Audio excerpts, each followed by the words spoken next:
The House is resumed.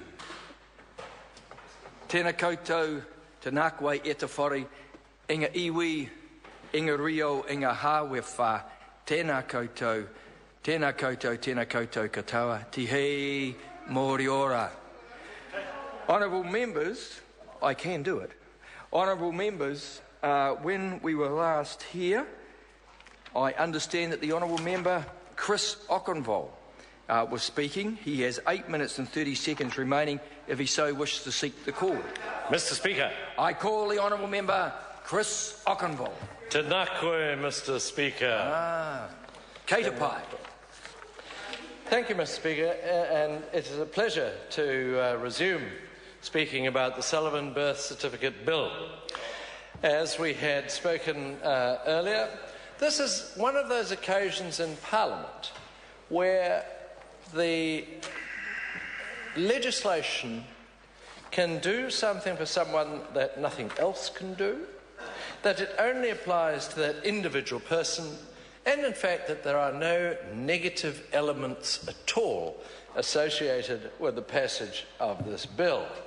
It requires the Registrar General of Births, Deaths and Marriages to record the details of Rowan Sullivan's deceased mother on her post-adoptive birth registration entry.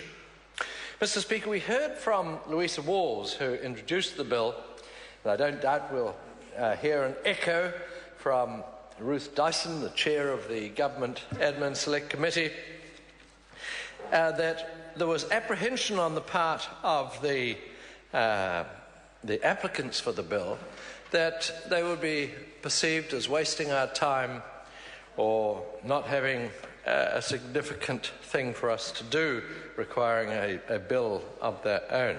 But this is a member's bill. This is what these times are set aside for. And anyone, of course, who knows the Honourable Ruth Dyson would realise that they would be guaranteed a good reception, I'm sure.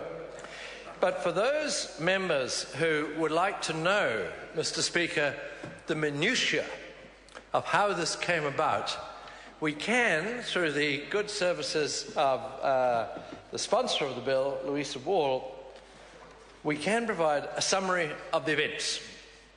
And I would like to read that to the House now. For members opposite, I shall be conducting a small written test afterwards to see how much of it you remembered and understood.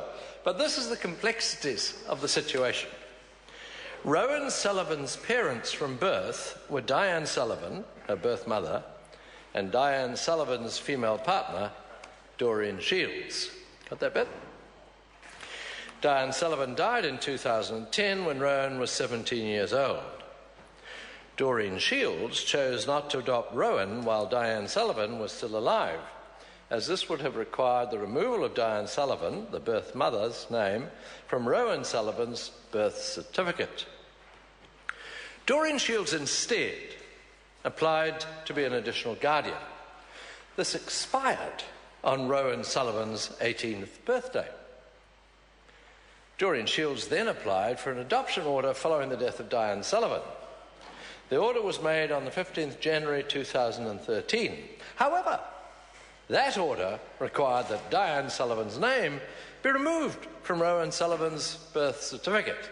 And for those who are still travelling the journey with us all, and let's remember, this was a journey that someone actually travelled. Had Diane Sullivan and Doreen Shields been able to legally marry, they would have been jointly able to apply to adopt Rowan. If this had occurred, they would both have been named as her parents on her birth record. Following the Marriage Definition of Marriage Amendment Act 2013, which coincidentally went through the same select committee, same-sex couples are able to marry and are therefore able to apply jointly to adopt children. So I think anyone would be forgiven for not completely following the intricacies of those events, Mr. Speaker. But and it was a credit to the members of the committee. Everyone paid avid interest. The recipients or the applicants for the bill gave a really useful submission to the Select Committee, which really made things very apparent to us. There were then the aspects that had to be considered that we required officials' advice from. And again, I really want to say to those who are watching this evening or listening on the radio that the advice one gets as a parliamentarian is first class in New Zealand. First class. And I think almost every member would agree with that. Perhaps there is the odd occasion when something might not quite come up to the mark, but for the most part, I don't think MPs can really justifiably say they couldn't find something out, because we have a superb library, and the quality of officials and the quality of official advice I've always found to be excellent. I see some nods from people whose academic background I have great respect for, and they have been in a position of comparison. And this was one example, I think, where the smaller details were taken into account so that in setting a precedent, if it were creating a precedent, there would be no harm done. As it is, Mr. Speaker, this bill doesn't set precedents because the circumstances are almost unique. Well, you can't use the phrase almost unique. I can see Mr. Finlayson bristling at the very suggestion. Mr. Speaker, I'd formally like to withdraw that remark. I did not say, or did not intend to say, dear, dear. I did not intend to say almost unique because that's a stupid conflict of terms.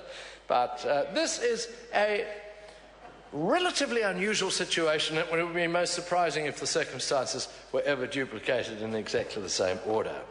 And so this will not be a repeatable situation. And the proposed clause, the addition of clause 4 that the committee recommends, would make it clear that Diane Sullivan and Doreen Margaret Shields are, for all purposes, the parents of Rowan Sullivan. Mr. Speaker, it was a really interesting bill from all points of view, not just in respect of the family concerned, but in consideration of how we are identified as individuals. I would have thought, and I know other committee members shared it with me, that your birth certificate was it. But in fact, it's not it. It's simply a record of what is recorded within the record system.